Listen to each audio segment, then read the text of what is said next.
Assalamualaikum warahmatullahi wabarakatuh. Selamat pagi. Kami dari kelompok satu ingin mempresentasikan materi terkait institusi dan lembaga terkait ke pasar modal. Untuk teman-teman silahkan disimak ya untuk presentasi online-nya. Sebelum memulai presentasi, saya akan memperkenalkan kelompok saya, yaitu perkenalkan saya Andina Prastika. Saya Intan Krisnawati dengan NIM 202314142. Saya Zaki Hatika Larasati dengan NIM 2023 12109. Kita mulai dengan materi yang pertama yaitu struktur pasar modal Indonesia (OJK) atau Otoritas Jasa Keuangan. Dalam UU 2021 tahun 2011 tentang Otoritas Jasa Keuangan yang selanjutnya disingkat OJK adalah lembaga yang independen dan bebas dari campur tangan pihak lain yang mempunyai fungsi, tugas, dan wewenang pengaturan, pengawasan, pemeriksaan, dan penyidikan. Sebagaimana dimaksud dalam undang-undang ini, OJK dibentuk dengan tujuan agar keseluruhan kegiatan di dalam sektor jasa keuangan terselenggaranya secara teratur, adil, transparan, dan akuntabel.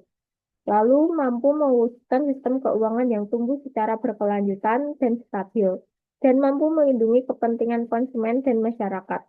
Lalu OJK melaksanakan tugas pengaturan dan pengawasan terhadap yang pertama, kegiatan jasa keuangan di sektor perbankan, lalu kegiatan jasa keuangan di sektor pasar modal, dan terakhir kegiatan jasa keuangan di sektor perasuransian, dana pensiun, lembaga pembiayaan, dan lembaga jasa keuangan lainnya. Lalu struktur pasar modal Indonesia. Struktur Dewan Komisioner OJK ada 4 ya. Yang pertama, OJK dipimpin oleh Dewan Komisioner. Yang kedua, Dewan Komisioner bersifat kolektif dan kolegial. Lalu yang ketiga, Dewan Komisioner beranggotakan 9 orang anggota yang ditetapkan dengan keputusan Presiden. Lalu yang keempat, susunan Dewan Komisioner sebagaimana terdiri atas. Yang pertama ada seorang ketua merangkap anggota. Lalu ada wakil ketua sebagai ketua komite etik merangkap anggota. Lalu seorang kepala eksekutif pengawas perbankan merangkap anggota. Lalu ada seorang kepala eksekutif pengawas pasar modal merangkap anggota. Lalu seorang kepala eksekutif pengawas perasuransian, lalu dana pensiun, lembaga pembiayaan, dan lembaga jasa keuangan lainnya merangkap sebagai anggota. Lalu ada seorang ketua dewan audit merangkap anggota. Lalu ada seorang anggota yang membidangi edukasi perlindungan konsumen. Ada seorang ex-official dari Bank Indonesia yang merupakan anggota Dewan Gubernur Bank Indonesia. Dan yang terakhir ada seorang anggota ex-officio dari Kementerian Keuangan yang merupakan pejabat setingkat eselon 1 Kementerian Keuangan. Lalu lembaga pasar modal.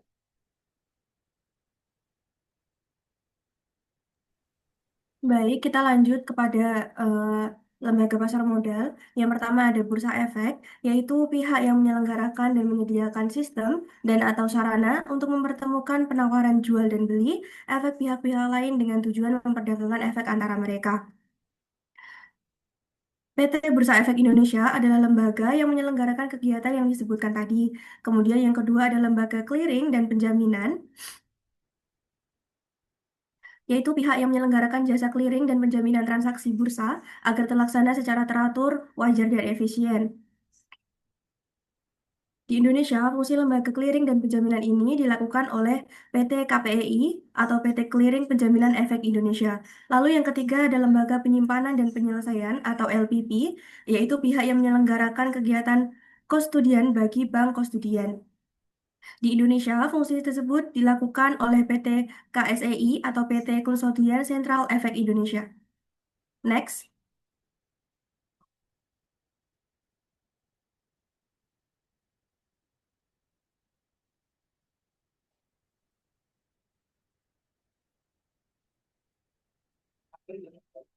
Kemudian selanjutnya ada perusahaan anak perusahaan BEI, yaitu pihak yang melakukan kegiatan usaha sebagai penjamin emisi efek, perantara pedagang efek, dan atau manajer investasi, yang dimana Mereka ini menjamin emisi efek atau underwriter, yaitu pihak yang membuat kontrak dengan emiten untuk melakukan penawaran umum bagi kepentingan emiten. Kemudian, perantara pedagang efek atau broker atau pialang, yaitu pihak yang melakukan kegiatan jual beli efek untuk kepentingan sendiri atau pihak lain. Kemudian, manajer investasi, yaitu pihak yang kegiatan usahanya mengelola portofolio efek untuk nasabah atau sekelompok nasabah.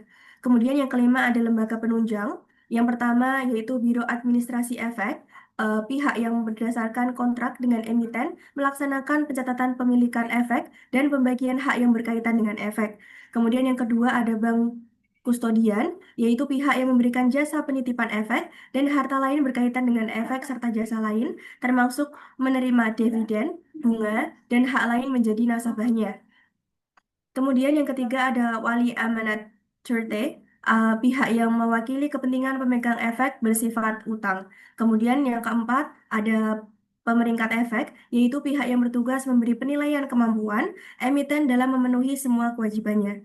Lalu yang keenam ada profesi penunjang, yaitu merupakan profesi yang berhubungan pihak yang mengaudit laporan keuangan emiten, notaris sebagai pejabat yang mengesahkan akta perubahan kepemilikan perusahaan dan beberapa profesi lainnya. Kemudian yang ketujuh ada pemodal atau investor.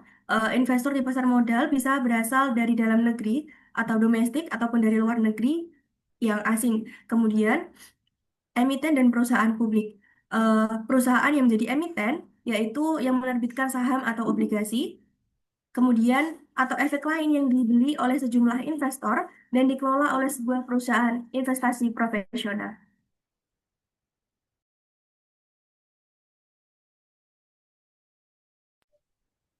Baik, selanjutnya yaitu tentang sejarah perkembangan pasar modal di Indonesia. Diawali pada era kolonial pada tahun 1912 sampai 1942. Pada tahun 1912, pemerintah Hindia Belanda mendirikan Bursa Efek atau yang kita sebut dengan BEI pertama di Batavia yaitu di kota Jakarta untuk kepentingan kolonial.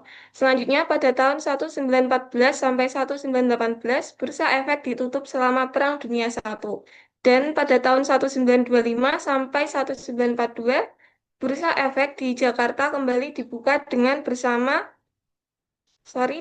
bersamanya dengan berdirinya bursa di Semarang dan Surabaya. Namun aktivitasnya kembali berhenti karena terjadi Perang Dunia Kedua.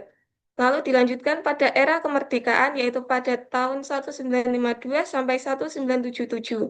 Pada tahun 1952, Bursa Efek di Jakarta dibuka kembali oleh pemerintah Republik Indonesia, tetapi aktivitasnya kembali vakum.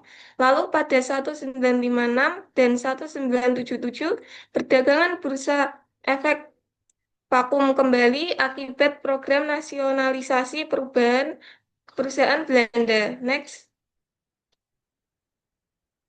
Selanjutnya yaitu dilanjutkan pada era kebangkitan dan modernisasi yaitu pada tahun 1977 sampai era sekarang.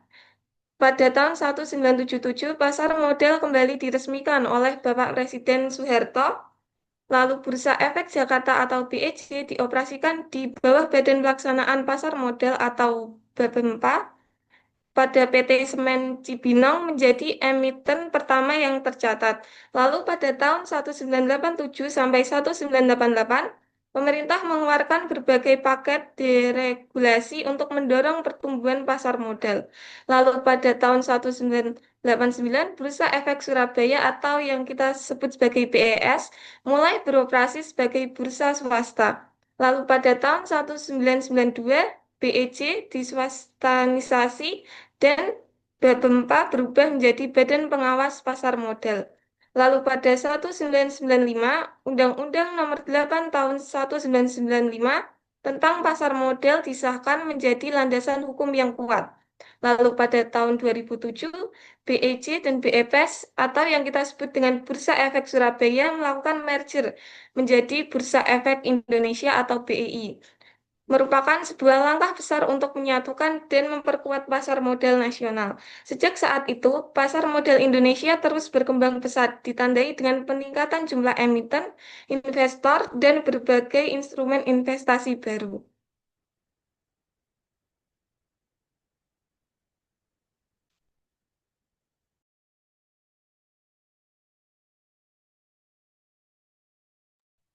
Baik, sekian presentasi dari kelompok kami. Mohon maaf bila ada kesalahan kata atau salah ketika penyampaian materi.